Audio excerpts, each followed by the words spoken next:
How y'all doing, folks? It's PawPaw again. And here's my question to you. What would you think of a food that you could plant one time, plant it once, never have to plant it again, and always be there year round to provide you and your family nutrition in the event times got hard? Well, stick around. I want you to watch what today's show is about, because I have been introduced to this item and I am tickled to death. So stick around and we'll be right back.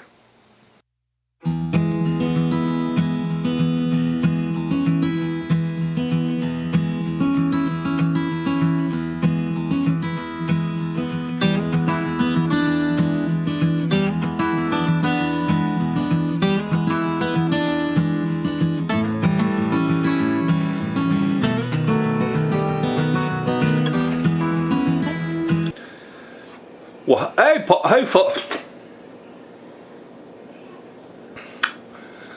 folks, it's PawPaw again, and we're going to try to cook some sunchokes. And everything I read about the sunchoke is supposed to be as versatile as a potato. So this video is going to show me cooking these things 3 or 4 different ways. And the first way I'm going to do it is the way that I do a baked potato or a steamed potato, whatever. Whenever I'm wanting to cook a potato, even if I want to fry a potato, I put it in a Tupperware type container first. I put the lid on it, but I don't seal it all the way. And I set this in the microwave for a little while. A potato sometimes 3 or 4 minutes. But I'm going to put this sunchoke in the microwave. And I believe that what I'm going to do with one this size is I'm going to try it for 3 minutes first. It's a 700 or 750 watt microwave. And we'll see what this is, if this is tender after 3 minutes. If not, I'll cook it a little longer.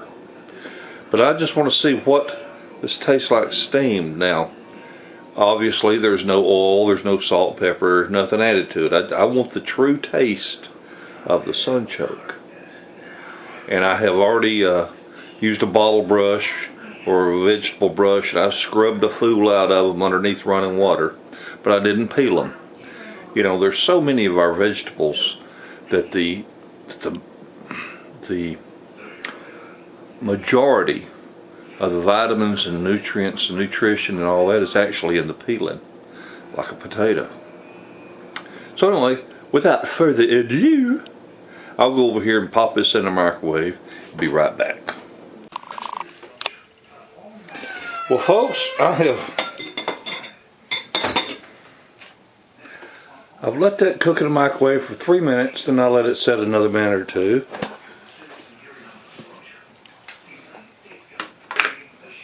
I can't describe what it smells like, because I've never had sunchokes before. Don't smell bad though. Oh, it's definitely done. It's really soft. Look there, how I can squeeze it. This might not have been the right way to cook them. Let me get a plate. Y'all gonna think that that's the only plate I've got, because you see it in a lot of my videos, but I like it because it's got a white background in there where the food itself will show up. Let's see what we got here.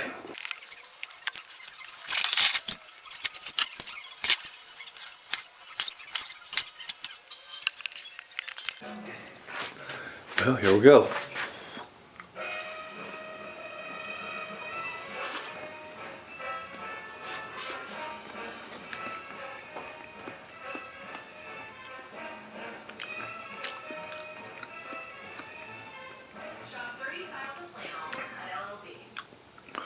Well, I don't know what to think about it.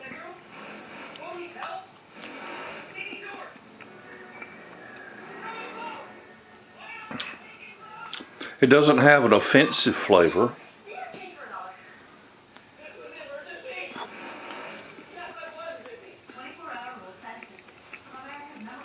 A lot of people peel them to eat them, but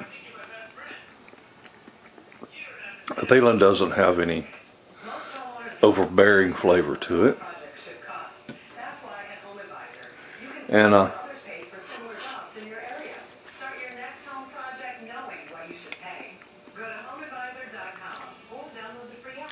don't know what to say about them.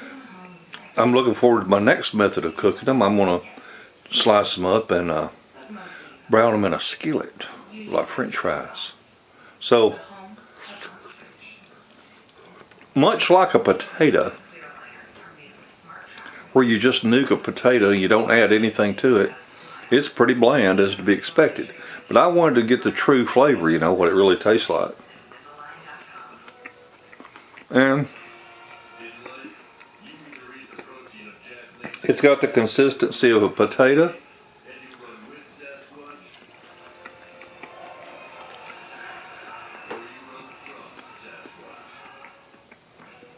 The skin is very edible.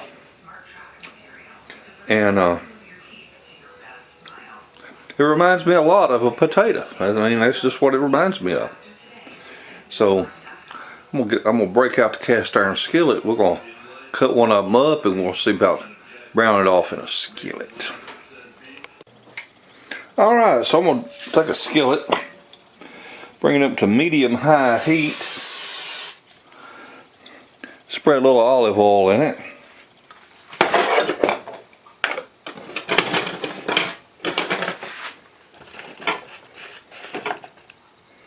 I'm going to take a sunchoke and I'm going to cut it up into pieces.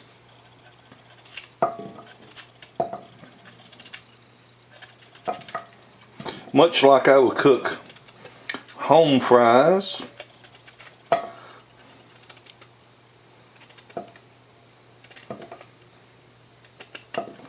Now I'm not going to cook this as well done as I did in the microwave. I'm going to leave this, try to leave this a little bit crispy. Some people say it's really good with garlic, and I just don't want to affect the taste that much. I want to taste what the sunchoke itself tastes like. So I've got that skillet up on medium high, and I'm going to fast forward and y'all can watch it as it cooks.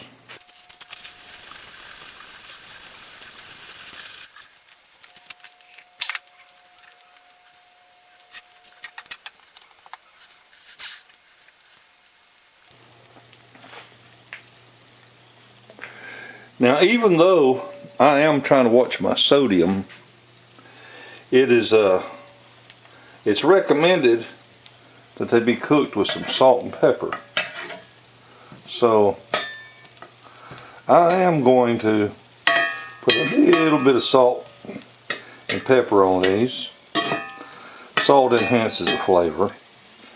So put a little black pepper.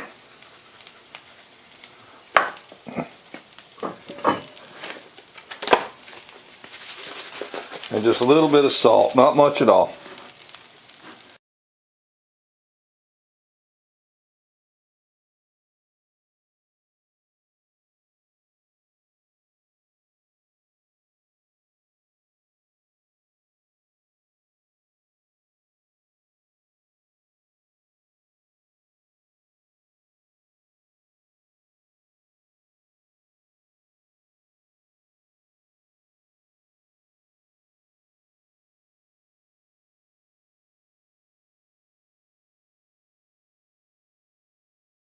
With the 7-day return policy.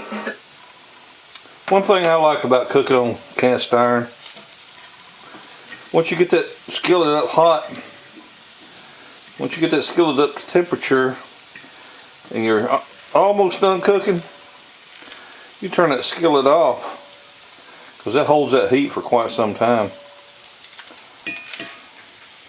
Alright, getting some nice little crispy, crunchy looking color to it there.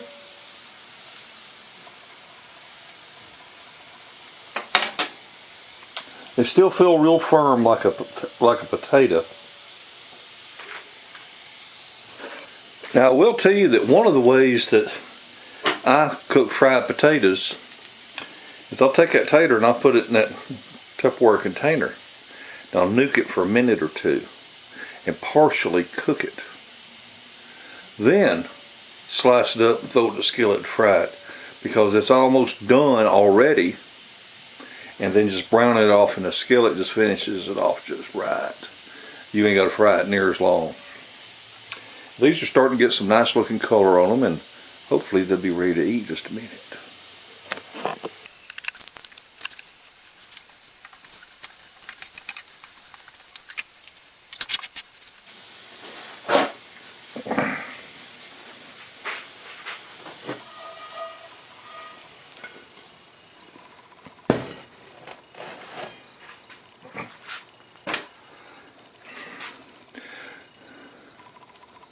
Well, alright, I'm going to let these cool for a few minutes, then we'll come back and try.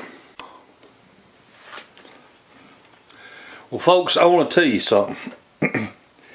If old PawPaw didn't have nothing else to eat in the world, I do believe I could live off taters.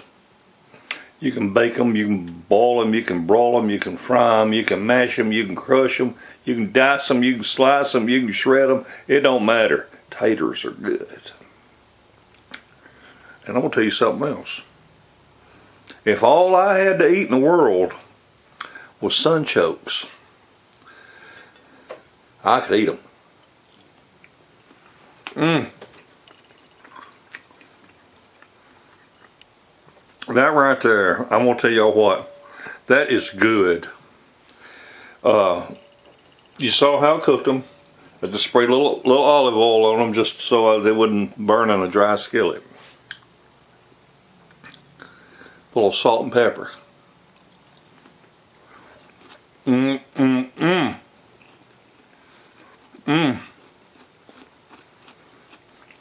I see why people say they're like potatoes.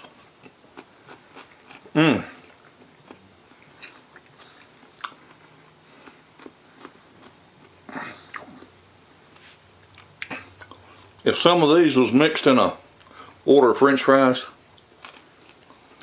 you'd eat the fool out of them. You wouldn't care. You wouldn't really know any difference. But if you cook them just to the point of tenderness, man, they're good. So, microwaving, nah. Now, browning them off in a skillet. Oh yeah, I'm liking this. So my next way of cooking them now is going to be boiling them. So I'm going to take one and I'm going to boil it. And to speed up its cooking, I'm going to go ahead and cut it in half. Or cut it up prior to boiling so it'll cook quick. So we'll do that next. These are good. I'll finish these while the others are boiling.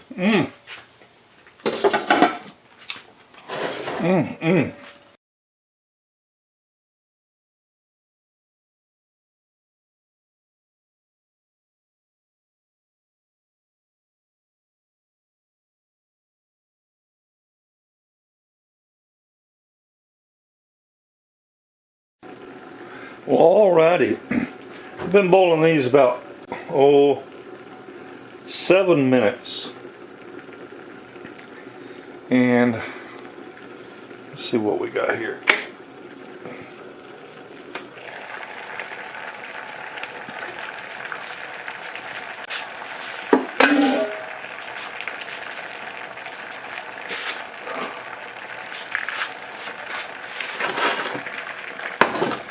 We'll pour these in the sink, or pour the water in the sink.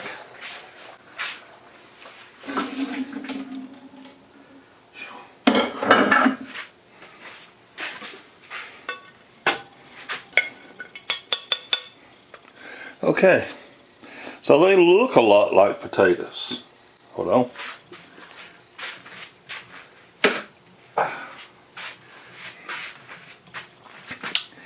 And whew, they're hot.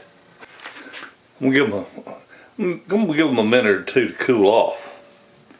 Now,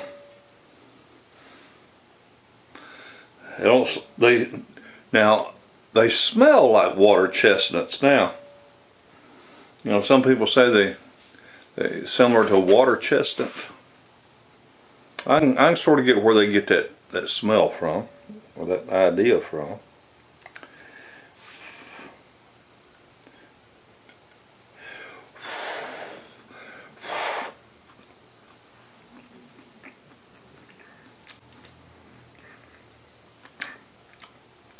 Well, once again, just like microwaving them, without any salt or pepper or olive oil or garlic or whatever, these are pretty bland, just like eating a potato. But they're good. They are good, and I do believe that a person could do a whole lot worse than have a bunch of these growing on their property for emergency food.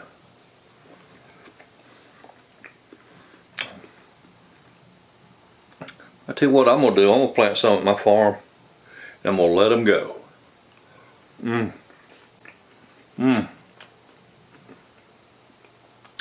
This is pretty good. I am surprised. I want y'all to know that I am surprised. Now it's supposed to give PawPaw a little gas. We'll find out. But before I sit here and eat all of this one, the fourth way, one old boy said, get you some slaw dressing and just slice them and dip them.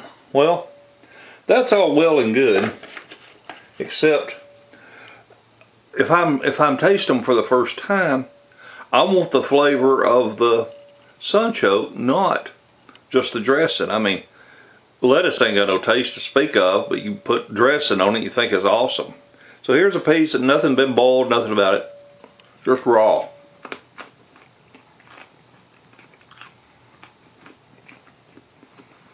And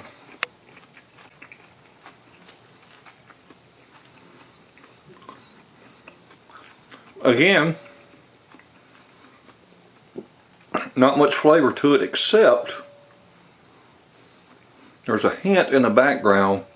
If you ever ate a raw turnip, there is a hint of a flavor sort of in the background, almost like, it's not like horseradish, because horseradish is pretty darn powerful, but there's like an aftertaste. Can't really describe it. Once again, you can eat it.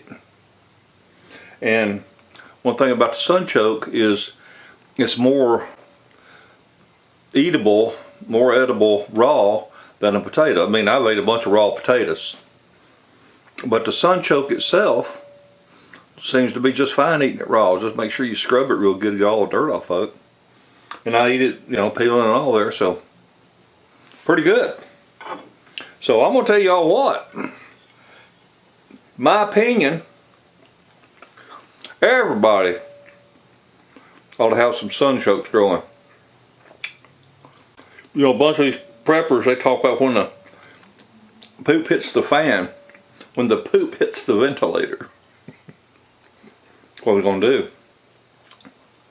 Well, I'll tell you this much, if you got some property somewhere, plant you some sunchokes and forget about them. Let them go. That way when the poop hits the ventilator, at least you got fresh food. Ain't got to rely on everything canned. Man, they're good. Now I ate more than I needed to. I could have just eaten one just to get by. You know, if it was a poop hits the ventilator moment or period. I'm going to list the nutritional value of a sunchoke right after this. But folks, I'm going to tell y'all what. I want to thank Richard Frazee for turning me on to these. I'd never in my life heard of them. But I'm going to tell you, I am singing praises of the sunchoke. Man, it's good.